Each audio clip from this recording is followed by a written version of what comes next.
이 시간 저희들에게 주신 하나님의 말씀은 요한복음 6장 30절부터 36절까지입니다. 그들이 묻되 그러면 우리가 보고 당신을 믿도록 행하시는 표적이 무엇이니이까? 하시는 일이 무엇이니이까? 기록된 바 하늘에서 그들에게 떡을 주어 먹게 하였다 함과 같이 우리 조상들은 광야에서 만나를 먹었나이다. 예수께서 이르시되 내가 진실로 진실로 너희에게 이르노니 모세가 너희에게 하늘로부터 떡을 준 것이 아니라 내 아버지께서 너희에게 하늘로부터 참떡을 주시나니 하나님의 떡은 하늘에서 내려 세상에 생명을 주는 것이라. 그들이 이르되 주여 이 떡을 항상 우리에게 주소서. 예수께서 이르시되 나는 생명의 떡이니 내게 오는 자는 결코 줄이지 아니할 터이요 나를 믿는 자는 영원히 목마르지 아니하리라. 그러나 내가 너희에게 이르기를 너희는 나를 보고도 믿지 아니하는도다 하였느니라. 아멘. 오늘 옆에 오신 분 축복하면서 인사 나누겠습니다. 메리 크리스마스. 메리 크리스마스. 네. 주님의 오심은 우리들에게 기쁨이었다. 이 이야기는 사실 낯선 이야기가 아닙니다. 우리가 예수 믿고 나서 또 교회 안에서 늘 해마다 우리가 서로 고백하고 축복했던 그런 이야기인데 오늘 말씀을 통하여 주님의 오심이 1년에 한 번씩 오는 이벤트가 아니라 우리에게 참으로 생명이 되시고 우리의 생기가 되시는 그런 축복의 말씀이 우리 마음판에 새겨지기를 원합니다. 예수를 따르는 많은 사람들이 있었습니다. 그런데 예수를 따르는 그들이 예수를 따랐던 동기는 사실 오늘 우리와 비슷할 수도 있습니다. 오늘 말씀도 처음에 보면 예수님을 믿는 그 이유에 대하여 자기 자신에게 하는 반문이기도 합니다. 예수님께 뭐라고 이야기하냐? 우리가 당신을 믿도록 보게 해주세요. 알게 해주세요. 그 표적이 무엇이고 하는 일이 무엇인지를 알려주세요. 이 질문은 귀한 질문입니다. 우리가 왜 믿음 생활을 해야 되는지, 왜 예수를 믿었는지, 예수님이 하시는 일이 무엇인지 여기에 대하여 궁금하고 또 알고자 하는 것은 영적인 갈급함이 맞습니다. 그런데 이어서 하는 이야기가 무엇이냐? 기록된 바 모세 오경이죠. 구약을 인용합니다. 하늘에서 그들에게 만나를 주어서 우리 조상들은 매일매일 광야에서 살았는데 당신은 지금 우리에게 해줄 수 있는 것이 무엇입니까? 다시 말하면 그들의 마음 깊이에는 무엇을 원하냐면 매일매일 살 수 있도록 끊이지 않는 만나를 허락해 주기를 간구하는 그런 마음입니다. 어때요? 요즘 우리의 마음과 비슷하죠. 우리가 예수를 믿는 것도 하루하루 살기를 위한 우리의 삶에 도움이 되고 우리의 배고픔에 보충이 되고 우리의 문제를 만났을 때 해결함이 되는 그런 실질적인 예수님을 늘 간구해 오지 않았습니까? 그래서 아까 박혜균 장로님 기도하면서 복음 전도에 대한 이야기하지만 우리가 전도할 때 가장 크게 부딪히는 질문 하나가 예수 믿으면 어떻게 되는데? 예수 믿으면 어떻게 되는데? 거기에 대한 대답이 참으로 어려울 때가 많이 있습니다. 그래서 우리가 흔히 예수 믿으면 복받아. 예수 믿으면 잘 돼. 예수 믿으면 아픈 몸이 치유돼. 예수 믿으면 속 썩이는 자네들이 다 해결이 돼. 오늘 말씀은 이것과 다른 차원의 말씀을 성탄과 함께 우리들에게 허락해 주십니다. 광야에서 내렸던 하늘에서 내렸던 매일의 만나는 매일매일 그들의 육신에 살아갈 수 있는 동력으로 에너지로 공급해 주었지만 오늘 광야가 아닌 우리의 삶 속에서 우리가 매일매일 살 수 있게 해주시는 하나님의 참떡이 무엇인지를 우리들에게 보여주고 있습니다. 사람은 먼저 생각하면 사람은 무엇이냐? 어떤 신학자가 매우 통속적이고 알아듣기 쉽게 이야기한 것이 있습니다. 사람이란 곧 인간이란 곧 흙 플러스 하나님의 영. 흙과 영이 합쳐져야 인간이랍니다. 여러분 어떻게 생각하시나요? 자기 만져보면서 나는 흙과 영으로 함께 된 거예요. 하나님의 흙으로 하나님의 형상에 따라 빚어놓고 그때까지 완성된 것이 아닙니다. 하나님의 생기를 불어넣으니까 인간이 되었던 것입니다. 그래서 우리 인간 나 자신은 이 두 가지가 함께 살고 있음을 늘 깨달아야 돼요. 육신도 있지만 나에게 영이 있다. 영혼이 있다. 그런데 우리의 삶 속에서 늘 처절하게 싸우는 것은 무엇이냐? 한쪽만 우리가 중요시했습니다. 내 육에 사는 문제만 중요시하고 내 육의 배고픔은 늘 깨닫지만 내 영이 지금 어떤 상황인지 내 영은 혹시 비어있지 않는지 이런 고민들은 잘 하지 않았습니다. 그래서 일찍이 구약성경에 보면 아모스 선지자를 통하여 하나님은 인간이 가지고 있는 이 영적인 무지함, 이 영적인 공허함을 지적해 주십니다. 아모스 8장 11절에 보면 주 여호와의 말씀이라 선지자가 하나님의 말씀을 대언하여 선포하죠. 뭐라고 선포하셨냐? 보라, 날이 이를지라 내가 기근을 땅에 보내리니 양식이 없어 주림이 아니며 물이 없어 갈함이 아니요 여호와의 말씀을 듣지 못한 기갈이라.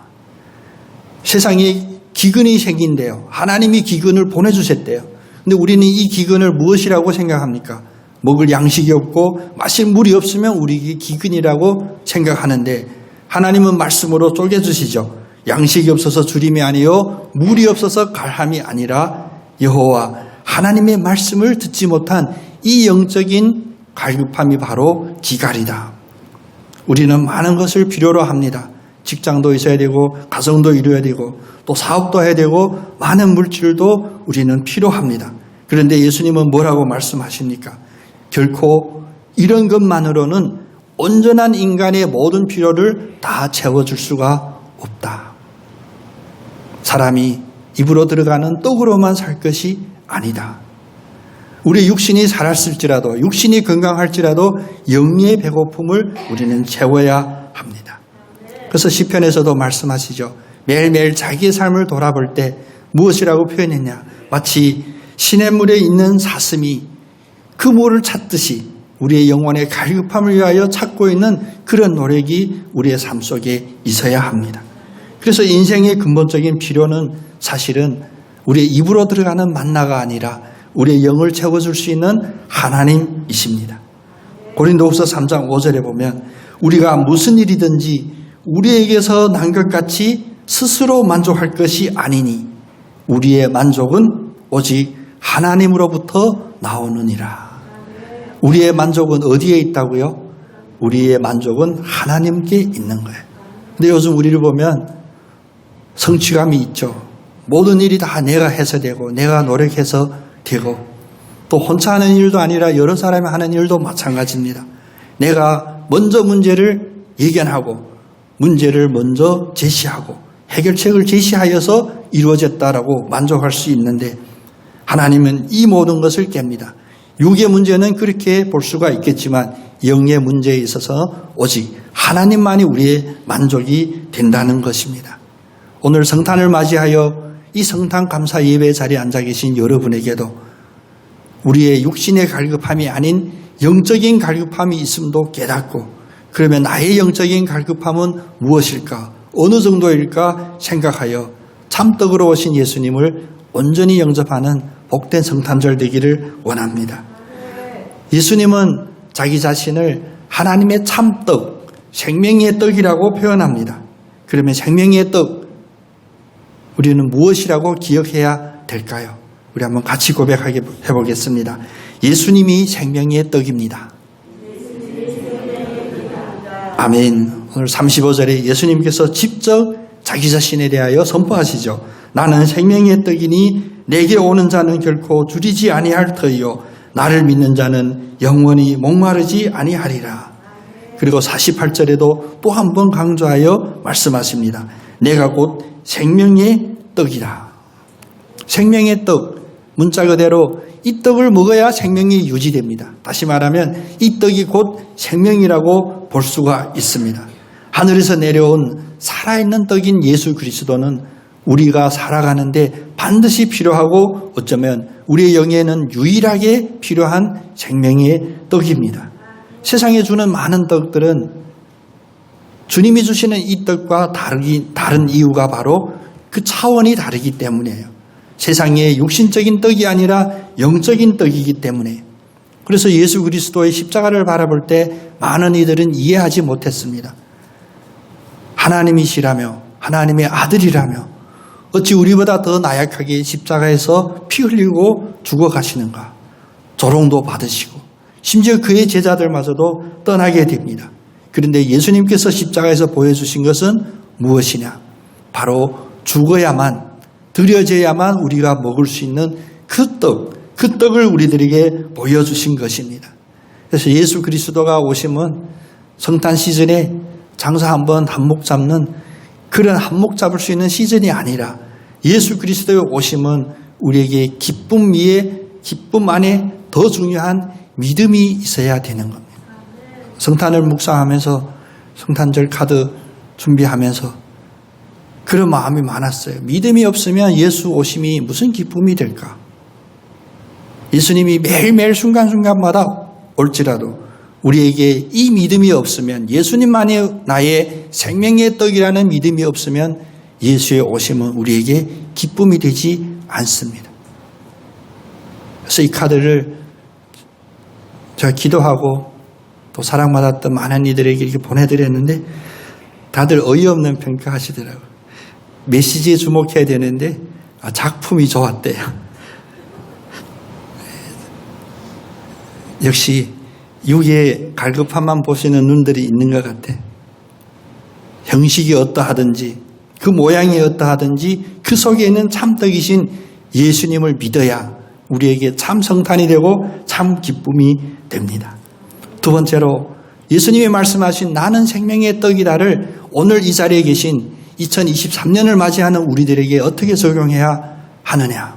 다시 한번 고백해 보겠습니다. 하나님의 말씀이 우리의 생명의 떡입니다. 아멘. 예수님은 육신으로 이 세상에서 3년 동안 공생애로 보여주셨습니다. 그리고 십자가에 죽으시고 부활 승천하셨습니다. 어찌 보면 육신으로서 만질 수 있고 볼 수 있는 그 예수님은 이 속세를 떠났다고 볼 수가 있어요. 그래서 제자들마다도 실망했잖아요. 다 다시 자기 고향으로 돌아가서 옛날 하던 일을 다시 하려고 했어요. 그런데 하나님의 이 예수 그리스도가 생명의 떡으로 오심은 우리의 손에 만져지고 눈에 보여지는 그런 육신의 떡으로만 온 것이 아니라 영원히 사라지지 않고 영원한 하나님이신 로고스로 우리들에게 오신 거예요. 그래서 신학적으로 예수님은 누구신가? 예수님은 우리의 구주다. 예수님은 우리의 구원자, 나의 반석이요. 이런 고백도 있지만 신학에서는 예수님이 곧 로고스예요. 말씀이 곧 예수님이고 예수님이 곧 말씀이에요. 그래서 요한복음 6장 63절에 예수님께서 뭐라고 말씀하시냐? 살리는 것은 영이니 육은 무익하니라. 내가 너희에게 이른 말은 영이요 생명이라. 예수님이 하신 이 말씀, 하나님의 이 말씀이 바로 우리의 영이고 생명이라는 것입니다. 예수님이 안 보이신다고요? 예수님이 혹시 외국인 같아 보인다고요? 특히 요즘 문화적인 충격이 많은 우리들에게.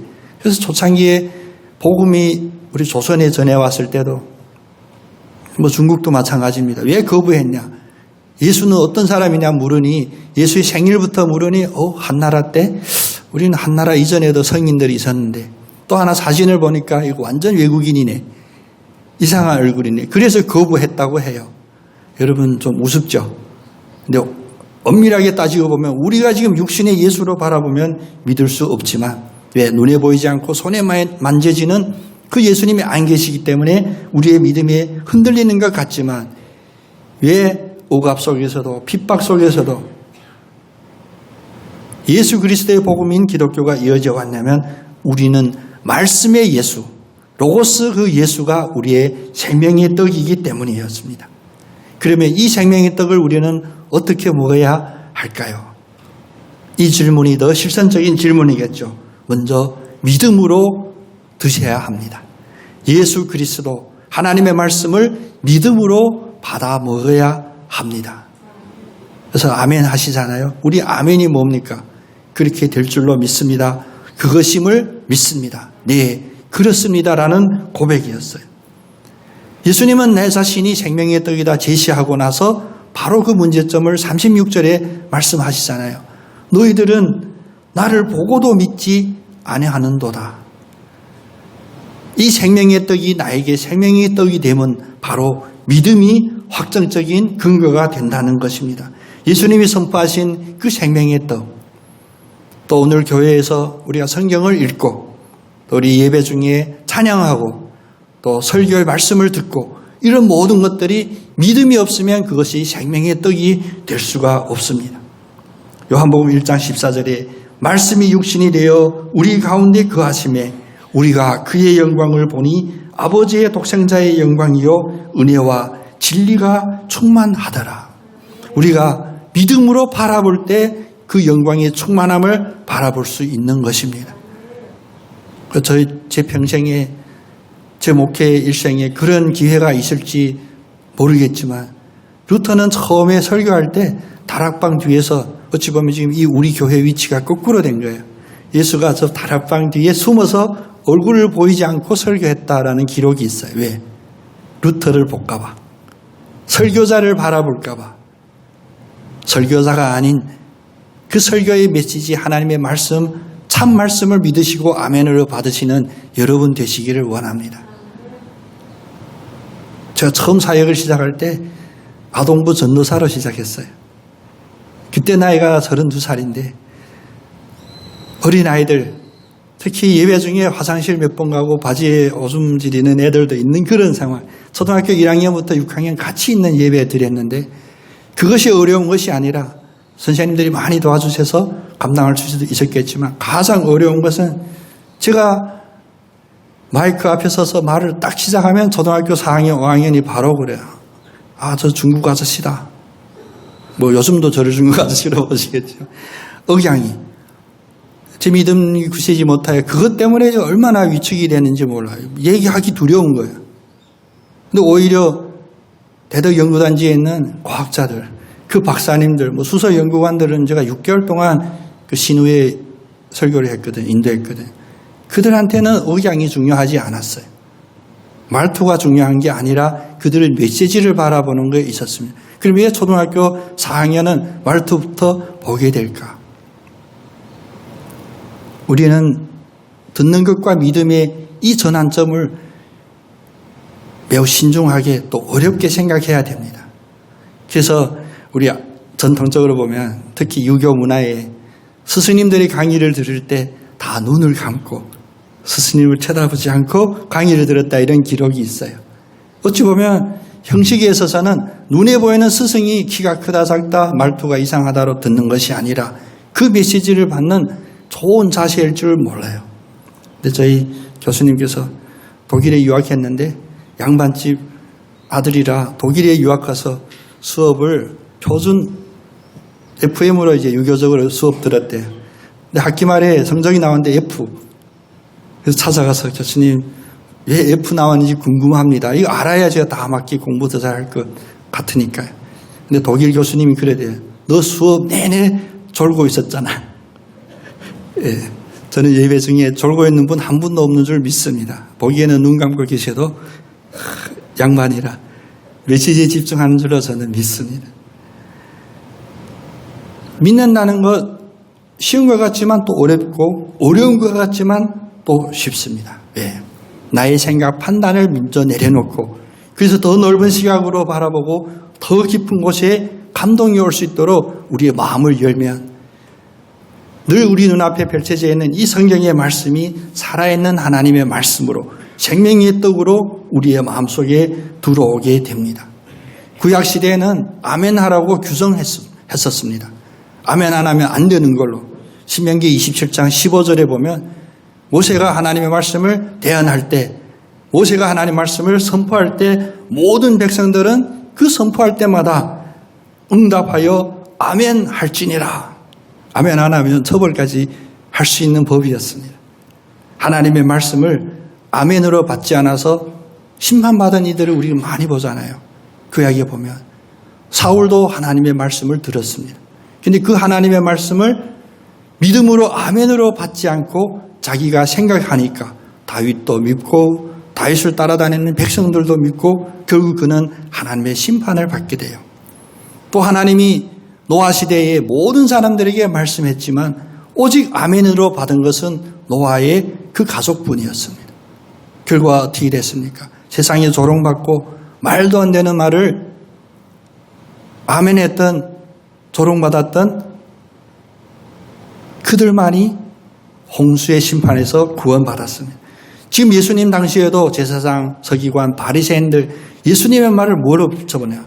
예수님의 말씀을 생명의 떡으로 믿음으로 아멘하지 아니하고 그들의 손에 갖고 있는 율법, 규제, 모든 습관, 관습 이런 것으로 재단하니 결국 그들은 소경을 이끄는 대로 이제 웅덩이에 빠질 것이다 라는 심판을 예언받았습니다. 반대로 말도 안 되는 말이라고 생각할 수 있는 것을 아멘으로 받아들였던 믿음의 사람들도 있습니다.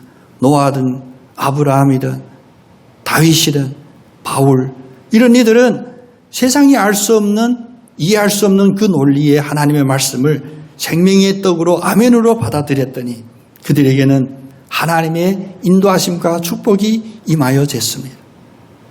심지어 이 세상도 보면 아픈 이들이 병원 갈 때도 다양하다고 그래요.